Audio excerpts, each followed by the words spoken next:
Sender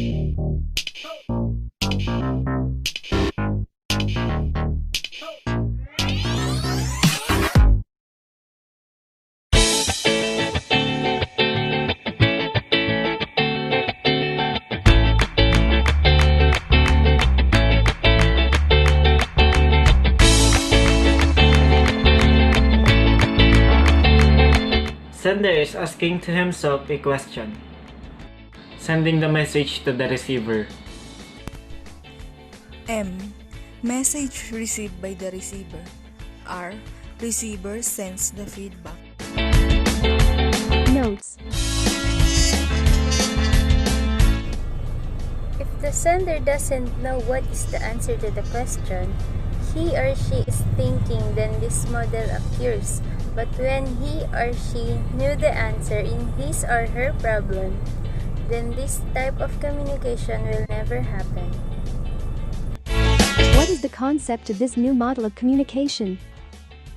The part A, which is the asking to himself or herself, is the first stage of this new model of communication. The first person, or simply the sender, who is also the source of the initiator of this communication, must have sets or even a question that he cannot answer himself or herself.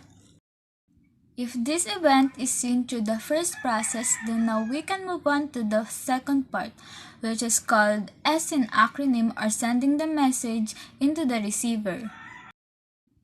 In the second stage of this communication, the sender started this conversation, started to seek for the help of other person, and the second process is done.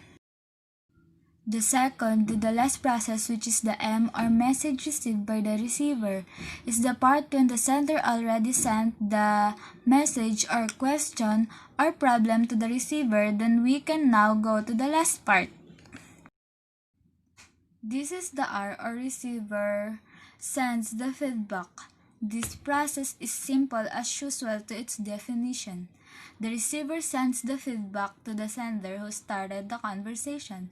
Then this process is done. Advantages. This model of communication can help those people who have unsolved questions on their own. Disadvantage. There is a possibility of the receiver will also not able to solve or give opinions to the problem what the sender have. This model can happen verbally. This can be achieved by voice. Non-verbal. This can be done via chats and messages. Physical. This will occur when there is a person-to-person appearance. Non-physical.